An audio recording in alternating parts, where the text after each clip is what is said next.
દેશના જાબાજ સિપાહીઓએ જંગે આઝાદીમાં 1857ના વિપ્લવથી લઈને 1947 સુધી છાતી પર ગોળીઓ ખાધી, ત્યારે દેશ આઝાદ થયો અને આપણને બંધારણ મળ્યું. તો વોટની કિંમત ખરી કે નહીં? આ તમારા ધીમા વિસ્તારમાં, વાવ થરાદ સુઈગામ પંથકમાં ભયંકર પૂર આવ્યું. સત્તાધારી પાર્ટીના માણસો એ વિડીયો ને કેમેરા લઈને ખાલી 2 દિવસ ફોટો પડાવવા માટે આવ્યા, અને તમે બધા સાક્ષી છો. આખું બનાસકાંઠા ઉત્તર ગુજરાત સાક્ષી છે. અને મને ગૌરવ છે કે કોંગ્રેસનો એક સિપાહી એ ગામે ગામ ફરતો હતો અને પીડિતોની મદદ કરતો હતો અને ખેડૂતોને આંસુ લૂછતો હતો.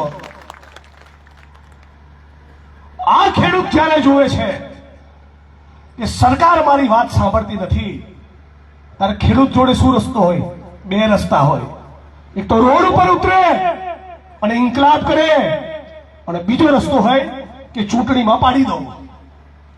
પણ જ્યારે તમે મતદાન કરવા જાઓ અને ખબર પડે કે મારો તો વોટ જ નથી, ના રહેગા બાંસ ના બજેગી બાંસુરી, આપણે તો વોટ જ ગાયબ કરી દે, તો શું કરવાનું? મતલબ કે તમારું નામ મતદાર યાદીમાંથી ગાયબ કરવું, મતલબ કે વોટ ચોરી કરવી એ સરદાર વલ્લભભાઈ પટેલના ત્યાગ અને તપસ્યાનું અપમાન છે કે નહીં? મતલબ કે વોટ ચોરી કરવી, તમારું નામ કમી કરવું એ 23 વર્ષની ઉંમરે ફાંસીના માચલે લટકેલા શહીદ આઝમ ભગતસિંહનું અપમાન છે.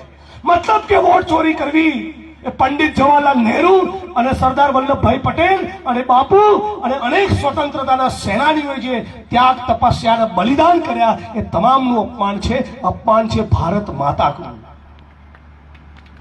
જે લોકો વોટ ચોરી કરી રહ્યા છે એ દેશમાં યા ધરતી સાથે ગદ્દારી કરી રહ્યા છે, એ દેશના બંધારણ સાથે ગદ્દારી કરી રહ્યા છે, એ ડોક્ટર ભીમરાવ બાબા સાહેબ આંબેડકર સાથે ગદ્દારી કરી રહ્યા છે, એ સરદાર વલ્લભભાઈ પટેલના સપના સાથે ગદ્દારી કરી રહ્યા છે. તો આવા ગદ્દારોને ગદ્દારો કહેવામાં કોઈ ડર ખરો? હે? તો બોલો, વોટ ચોરી કરે એને શું કહેવાય? મોટેથી બોલો, તાકાતથી. વોટ ચોરી કરે એને શું કહેવાય? એને કહેવાય ભારત ભૂમિના ગદ્દારો. શું કહેવાય? વોટ ચોરી કરે એને શું કહેવાય? ભારત ભૂમિના ગદ્દારો. બધા બોલે 2 હાથ ઊંચા કરીને. વોટ ચોરી કરીને શું કહેવાય? વોટ ચોરી કરીને શું કહેવાય? વોટ ચોરી કરીને શું કહેવાય? આ ભારત ભૂમિના ગદ્દારો એ દેશની આઝાદી સાથે પણ ગદ્દારી કરતા હતા.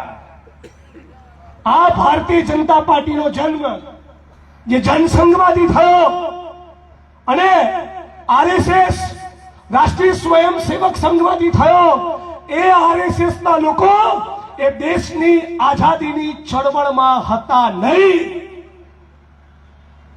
આ સંઘ પરિવાર વાળા આજે ચડ્ડીઓ પહેરીને તલવારોને ત્રિશૂળ વેચી હિન્દુ મુસલમાનને ભાઈ ભાઈને લડાવવાની કોશિશ કરે છે. 100 વર્ષથી એ દેશની આઝાદીની ચળવળમાં હતા નહીં. 52 વર્ષ સુધી તિરંગો લહેરાવ્યો નથી. જનગણમન કોઈ દિવસ ગાયું નથી.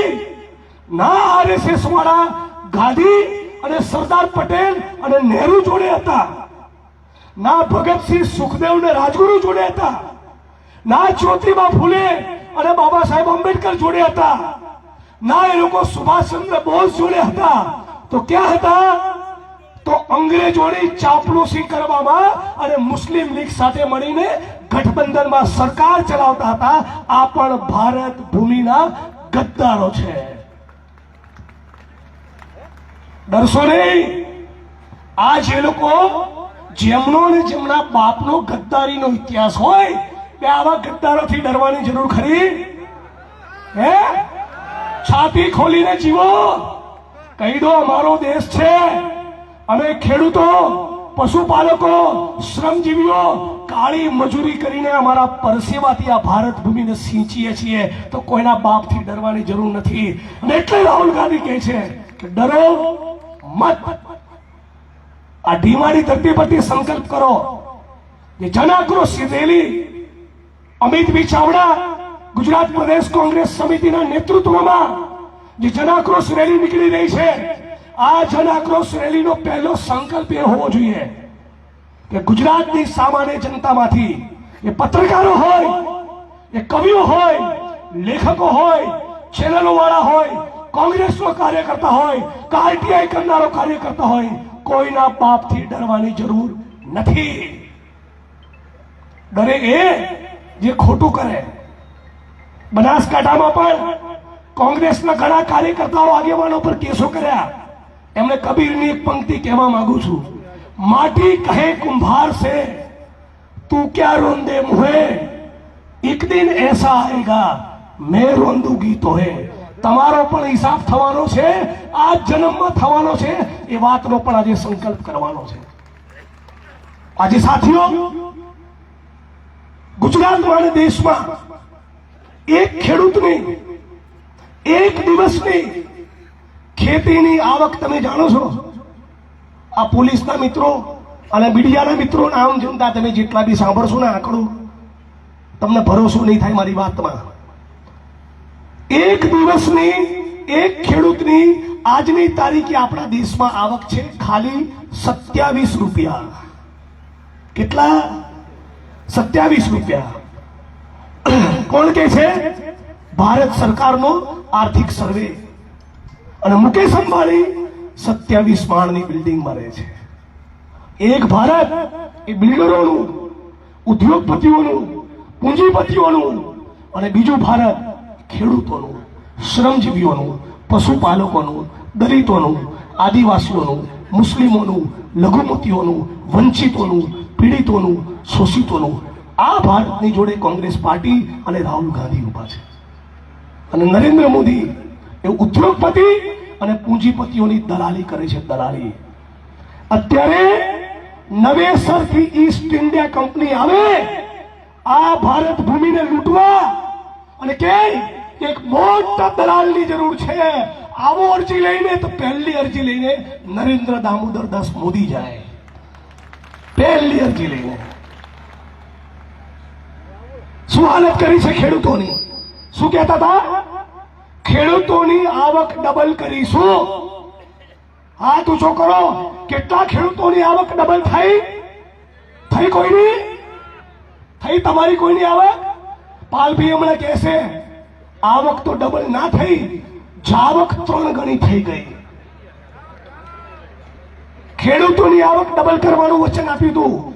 દિલ્હીના કિસાન આંદોલનમાં રાજસ્થાનના ખેડૂત, ઉત્તર પ્રદેશના ખેડૂત, હરિયાણાના ખેડૂત અને પંજાબના ખેડૂતો 1.5 વર્ષ લડ્યા. એ ખેડૂત આંદોલનમાં કેટલા લોકોનો ભોગ લેવાયો? 690 ખેડૂતોએ બલિદાન આપ્યા. અને છતાં જે માણસના પેટનું પાણી હલતું ના હોય એના મોઢે સરદાર વલ્લભભાઈ પટેલનું નામ શોભતું નથી. એ કહેવા માટે ઢીમાની ધરતી પર આવ્યો છે. 700 ખેડૂતોનો ભોગ લીધો, 700 ખેડૂતોના બલિદાન. અને એક શબ્દ નરેન્દ્ર મોદી બોલ્યા નથી. સ્ત્રીઓને જ્યારે મણિપુરમાં નગ્ન કરીને ફેરવી ત્યારે પણ આ દેશનો પ્રધાનમંત્રી એક શબ્દ બોલ્યો નથી. તમારા અને મારા કરતા પણ તાકાતથી ભારત માતા કી જય બોલે આરએસએસ ના ભાજપ વાળા આપણાથી જોરદાર બોલવા જાય, પણ સ્ત્રીઓને જ્યારે નગ્ન કરીને મણિપુરમાં ફેરવી કે તમારા બનાસકાંઠા જિલ્લામાં કે ગુજરાતમાં અને દેશમાં જ્યારે બહેન દીકરીઓ પર બળાત્કાર થાય ત્યારે આ લોકો એક શબ્દ બોલતા નથી. ઉત્તર પ્રદેશના લખીમપુર ખીરીમાં ખેડૂતોની છાતી પર બુલડોઝર આખી બોલેરો ગાડી ચડાવી દીધી. તમે કલ્પના કરો, બીજી કોઈ સરકારના શાસનમાં આવું થયું હોય તો આજ સંઘ પરિવાર વાળા લાખ માણસની રેલી કરે, પણ ભારતીય જનતા પાર્ટીનો મંત્રીનો છોકરો એણે ખેડૂતની છાતી પર આખી ગાડી ફેરવીને એને ચકડી નાખ્યો, રેસી નાખ્યો. અને દેશની જનતામાં પેટનું પાણી હલતું નથી.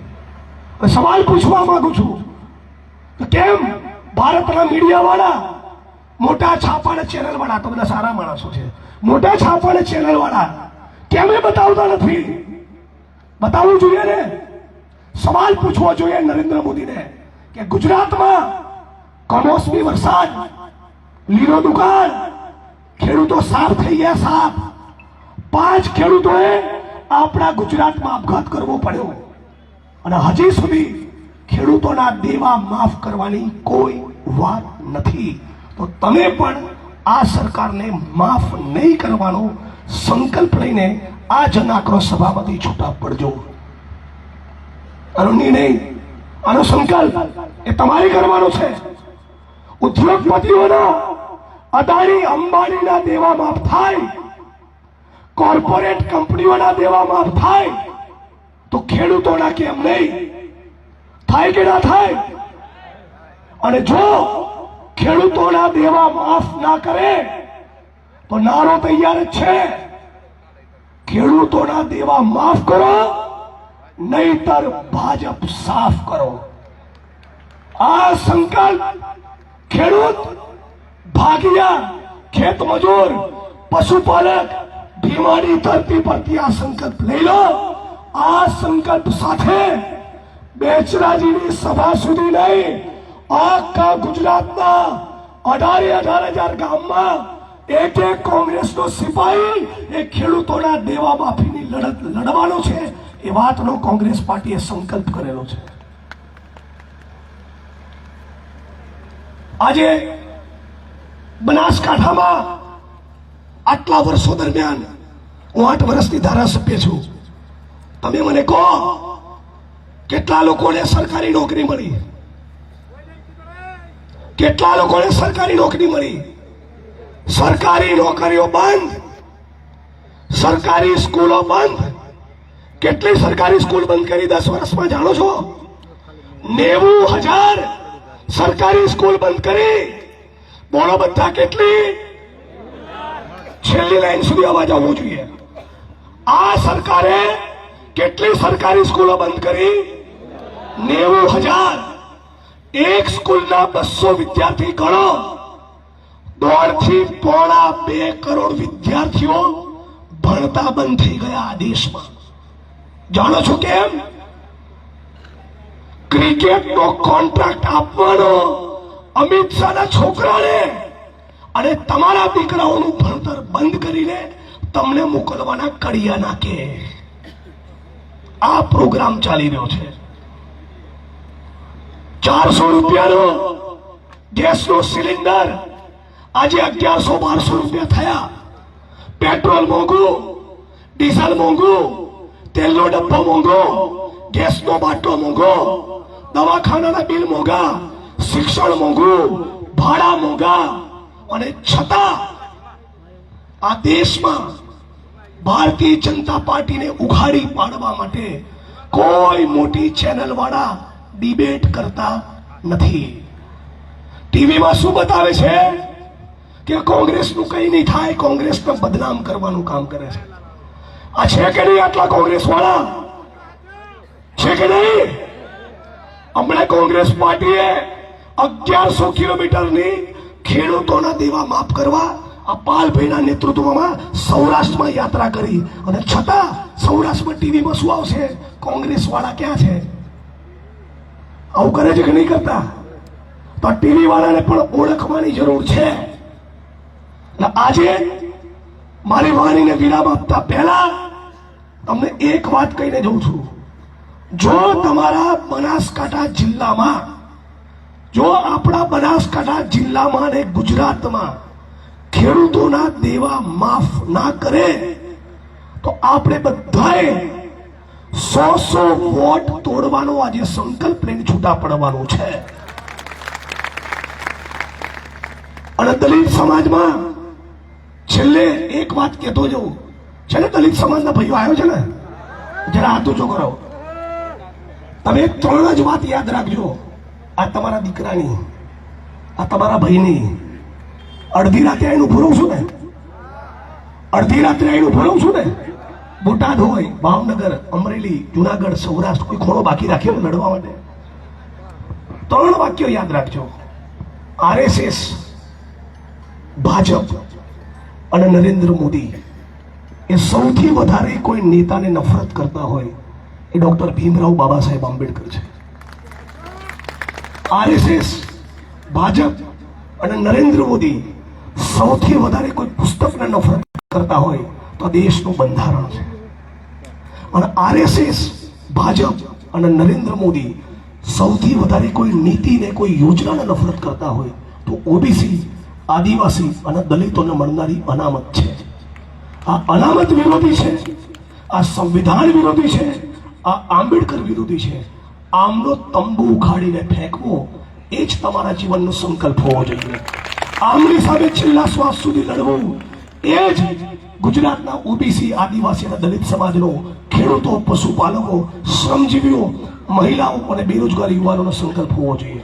હું આશા રાખું છું આ જન આક્રોશ રેલી અહીંથી નીકળે પછી તમે તમારા ગામમાં, તમારા મોહલ્લામાં લોકોને જગાડવાનું કામ કરશો, લોકોને યાદ અપાવશો કે આ દેશ બલિદાનથી તૈયાર થયેલો છે. આ દેશમાં ડોક્ટર બાબા સાહેબ આંબેડકરનું બંધારણ આજે પણ છે. આ દેશ તમારો અને મારો છે. ફક્ત આરએસએસ, ભાજપવાળા અને પૂંજીપતિ ઉદ્યોગપતિઓનો નથી. આવો સાથે મળીએ, એક નવું ગુજરાત બનાવીએ, એક નવું ભારત બનાવીએ. શહીદ આઝમ ભગતસિંહ, સરદાર વલ્લભભાઈ પટેલ અને ડોક્ટર બાબા સાહેબ આંબેડકરના સપનાનું ભારત બનાવીએ.